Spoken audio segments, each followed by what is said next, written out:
Hey, good people, how you doing? David Taub here. Hope all is going well. Today I have something for you a little different. We're going to do a little video on how to deal with haters. My genre is guitar teaching and musical teaching, bass guitar, electric guitar.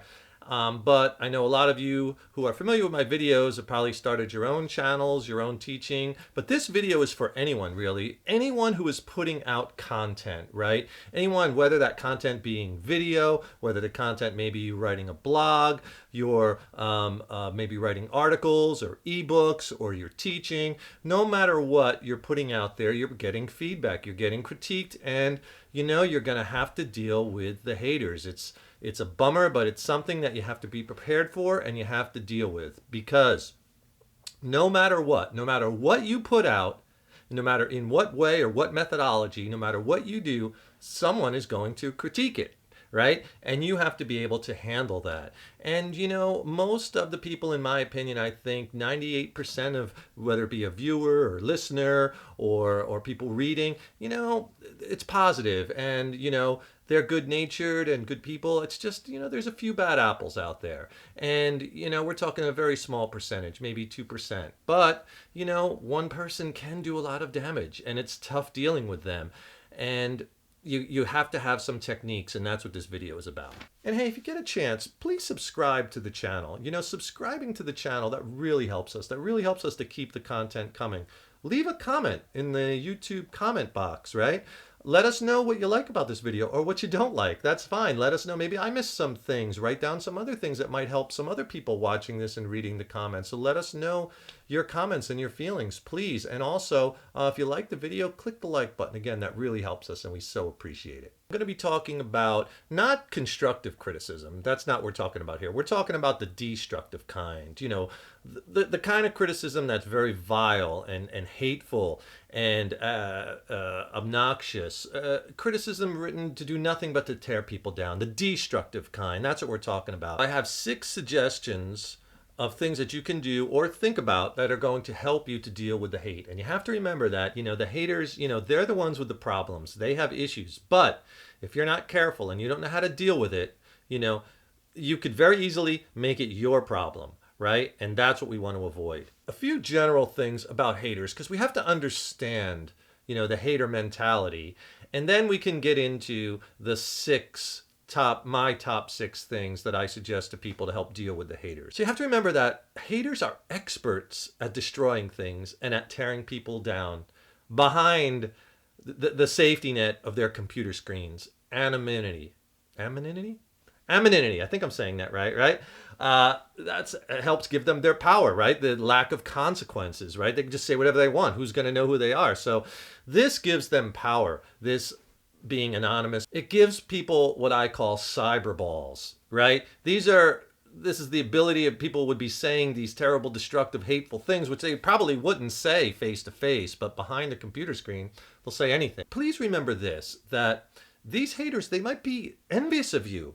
They might be jealous of your success. They might be envious of your drive, of your productivity. But remember this, that someone threatened by your productivity, someone threatened by your success, someone threatened by your drive, right?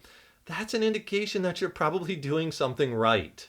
So keep that in mind. And in my opinion, I think haters, you know, they're not happy. They're not happy, well-adjusted people. I really don't think so. You know, why not? Well, because I don't see happy, well-adjusted people writing in sick, vile, disgusting comments that have no purpose other than to tear people down, right? Well, why don't positive, happy people do that? Because they're too busy leading their positive, happy lives, and they don't want to waste their time being an insufferable asshole. You know what I'm saying? So it's the haters are the ones with the problem, and you don't want to make their problem your problem by spending too much time dealing with it. You want to spend your time, the bulk of it, dealing with the people that get you, dealing with the people that like your teachings, that like your writings, that like your philosophies, that agree with you and that follow you, right? Not the small 2%. Don't make their problem your problem. You really have to take most of the hate with a grain of salt. You really do, because a lot of these haters are what I also call cyber pigeons. And what these cyber pigeons do is they fly in, they take a shit over everything you're doing, and then they fly away, right? Never to be heard from or seen again. So you really can't put that much time into it. And remember too that a lot of the dislikes or people not agreeing with you might come out of the fact that, remember, there's probably lots and lots of people doing the same thing that you're doing, right? When I first started putting out video lessons with my guitar teaching in 2005, there just wasn't that many. Video was such a small little, this was before even YouTube was big, right? It wasn't that big, so there was very few of us doing it. But, over the years, it's just exploded, and now it's just saturated. Everything is saturated. So there's probably lots of people doing similar things that you're doing, and it might come down to a matter of chemistry. You might be teaching something with a certain methodology. Maybe someone doesn't like your methodology as much as they like this person over here's methodology or that person over there methodology. A lot of it is chemistry. They may not like as much of the way you present things, and that is okay. Remember, you can't please everyone. No matter what you put out there, no matter what your philosophy, no matter what your methodology, no matter what your reasoning, no matter what your content, someone is going to find fault with it, okay? Someone will, and you're going to get dislikes. You're going to get people thumbs down. You're going to get people disagreeing. But here's the thing. You have to remember that this is all part of the game. This is all part of being successful. You're going to be putting all this out there. It's showing that you're doing something right. Not everyone is going to be agreeing with you, and that's okay. So keep those general things that I just mentioned about haters in mind. And now we're going to get into the 6 techniques or 6 mindsets, 6 things you could do to help deal with the hate. The first is be prepared for it, because it's coming. So you're going to have to toughen up. You're going to have to get that thick skin on and not take things personally. Just know that no matter what you do, like I said before, no matter what you put out there, someone is going to find fault in it. So you can't take it personally. You can't. You have to take a lot of this with a grain of salt. The haters are going to hate. It's inevitable. Resistance is futile. So just be prepared for it. Another thing you could do in dealing with the haters is you could do nothing. Ignore it. And oftentimes, that's the best thing, because remember, these haters are trying to get a response from you. They want to get a rise out of you. By them hating, it's their method of having a human connection. So don't feed into it. They're expecting that reaction from you. They're expecting a response. A lot of times, the best thing to do, and I do this a lot, is no response. Especially if it's a hater that's writing something or that's saying things that are so violent and so just obnoxious and so ridiculous that there's no value trying to rationalize with them, right? Sometimes you can flip a hater into a fan, and I'll teach you some things to help you try to do that. But that has to be someone who at least is willing to listen to logic. A lot of times you're not going to be able to logic and rationalize with a hater.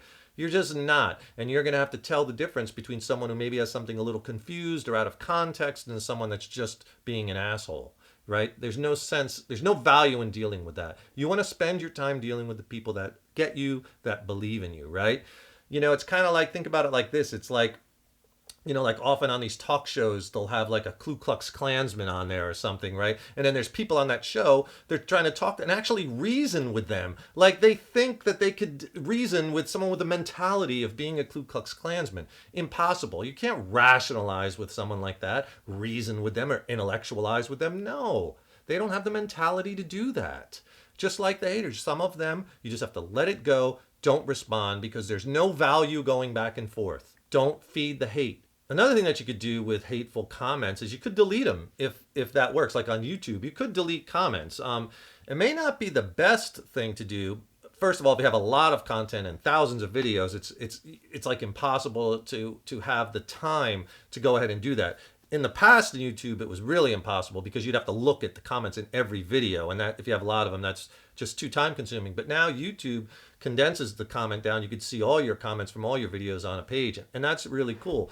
I always try to spend a few minutes a day put aside to going through comments, answering questions, because you get a lot of customers, a lot of fans through answering questions. And then, dealing with some people who might have some things confused that you might be able to flip over into a fan or at least straighten things out. But you could delete the comments, and you probably want to have a policy as far as like what types of comments automatically get deleted. Like people know, like on our channels, like if someone's using really bad profanity, or saying, really anything really sexist or racist or porn links or something like that, we delete those because there's young kids watching our channel. It's crazy, but sometimes people write in the most awful racist things, and I have no tolerance for that, and we shouldn't have any tolerance for anything racist in our society like that. So I'll just delete them, because who needs to see that? It's ridiculous, and awful. And it's just absolutely unacceptable. You might want to delete comments, have a policy like if someone is posting links. Some channels, any type of link, they'll delete it. Some channels, if the link is relevant to the conversations going on or that can help people, they'll leave it. Sometimes people will just put links there because they're trying to get traffic off of your traffic. So you might want to delete those. It's a personal decision, but having a policy on it helps, because then if someone says, hey, why was my comment deleted? Oh, this is our policy regarding comments. Another thing that you could do, especially if you're with YouTube channel or some other channels, is you have the ability on your videos is to turn the comments off. And I've known some people who have done this. They just don't want to deal with it. So they just turn the comments off. Then you can't comment on the video. Probably not the best idea in my opinion, because that's going to hurt your ranking and where your video is going to show up in search engines and whatnot. Google, who owns YouTube, uses all these complex algorithms to figure out, where your videos rank and what video they're going to, put up on top, and they're going to promote and which video appears where. And, they change those formulas, but a lot of times those formulas, like you might get a certain amount of points for a comment. And then if you respond to that comment, you might get a certain amount of points, and then all that goes into that algorithm. So turning comments off is going to hurt you in that way. But, it's something that you can do. If it's just something you absolutely don't want to deal with, you could turn it off. And another thing is, I don't think that's the best idea, because that's kind of like a lot about what this is about putting content out there, is about sharing, right? Is about the back and forth. And a lot of times having those positive or constructive criticism, the back and forth discussion is kind of what it's all about, right? Another thing that you could do in dealing with haters, and this is something I do a lot too, is respond with kindness. And that really throws them off their game. And I'm not saying be disingenuous. You want to be genuine, but kill them with kindness. And I have to be honest, I flipped many haters into fans by doing that. And I'll give you some examples. And then I'm also going to give you some suggestions on the way you can word messages back to haters if you feel that, there's value in it. I would get a bad hateful comment of someone who just saw a video of mine, or maybe it's a customer who hasn't gotten the right product or whatever, but a bad comment. But I feel like I could, there's value in dealing with that. The first thing I'll do is I'll email them or I'll comment back. First thing I'll say is our apologies on the confusion, right?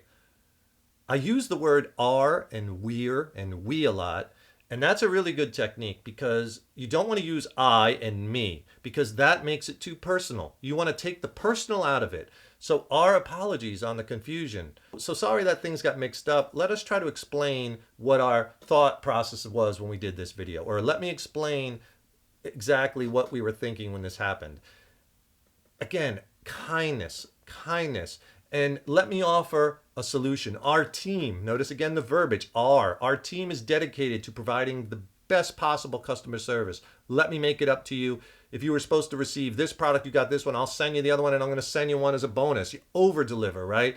And man, if you over deliver and you're sincere and you apologize for the confusion, you're going to flip a lot of people. And so many times I'll get this exact email back. I'll get an email or response back from that person who just had said the nasty things. I'll send them the response. I'll get a response back, and they'll say, hey, David, I'm sorry for my previous email, or I'm sorry for that previous comment. I woke up and I was in a bad mood, and then I saw this and it just rubbed me the wrong way. I appreciate you taking the time to explain it. And I swear, I get this response back from so many people. They just had a bad day. Something rubbed them the wrong way, or they misunderstood, or I'll get it. Thanks for explaining that. That makes a lot of sense. I appreciate it. You know what I mean? And then you're not feeding into the hate, but you're flipping them to fans. That's the ultimate, right? But again, you want to use that our team, we're dedicated, our apologies, right? And I'm not saying you have to kiss anybody's ass because you want to be genuine, but take it off of the I and the me and the personal. Another thing, another 2 words I use all the time that really helps, I think, is I'll say something like, if I want them to think about another scenario, or maybe if something played out, you think about the other side, I'll be like, well, perhaps consider this is what, happened, or perhaps consider, this. Those 2 words, perhaps, how can you argue with that? You send somebody back a nice email or a nice or kindness like that, what are they going to do? How are they going to hate that? And I know that's hard, especially after reading these vile comments. It's hard to be nice to somebody, right? But you gotta kind of, even if they're pressing your buttons or getting under your skin, the way some people they just get under your skin, you just, right? Hold back. Sometimes wait a day. Don't respond. Sometimes you don't want to have that instant reaction because you're going to respond with too much emotion. Wait. Let a day go by. Deep breaths, right? And then when your mind is clear, perhaps consider our apologies on the confusion. Try it. It'll really work for you. And the 6th thing, just to keep in mind, when dealing with haters or when dealing with these negative things, negative comments, is that disagreement is okay. Like I said before, you're not going to please everyone, and not everyone is going to agree with your philosophies, your musings, your teachings. Other people are of other opinion. That's what makes the world go round, right? Variety, the spice of life. But disagreement is okay as long as it's in a constructive, positive manner, in my opinion, right? It's when the disagreement, when the person responding can't do it in a non-violent, non-abusive, non-obnoxious way, that's when it can quickly turn to hate. But disagreement is okay, and that back and forth. And I always tell people in my videos, let me know. Put your comments down in the YouTube comment box. Let me know what you think of this video. Let me know if you have any other thoughts, because I might have missed something. So you're constantly learning and exchanging information, and people will disagree, but they'll offer up something else, right? And so that back and forth can be very productive, and it could be, it could be a worthwhile learning experience for all involved. And constructive criticism is fine too, and you're going to have to be able to learn how to take it. And you will, again, the more and more you deal with it, the easier it will be. But remember, I'm going to quote the author, Elbert Hubbard, and I'm going to read this because I don't want to screw it up because it's such a great quote. Listen to this. This is very powerful. He says, the final point of greatness lies in being able to endure criticism without resentment. There it is. How well said is that? Keep in mind that it takes a lot of talent, a lot of skill, a lot of guts to do what you do, to put out meaningful, right, productive, useful content, right? And I want to congratulate you on your success or your pending success with it. It does take a lot of guts to put your stuff out there because of the shitstorm that you might get in return, right? It takes a lot of talent and guts to put out that meaningful content, that meaningful, useful content. So don't let the haters get in your way. I'm going to quote Elbert Hubbard again because he wrote some cool stuff. Listen to this quote. Again, I'm going to read it because I don't want to mess it up. To avoid criticism, do nothing, say nothing, be nothing. Enough said. If you like this video, please click the like button, subscribe to the channel. That really helps us to keep the content coming. Check out some of our other videos. I'll put some links in the description box below. Be sure and check those out. Be friends with us on Facebook. Take care, stay positive, and keep on rocking.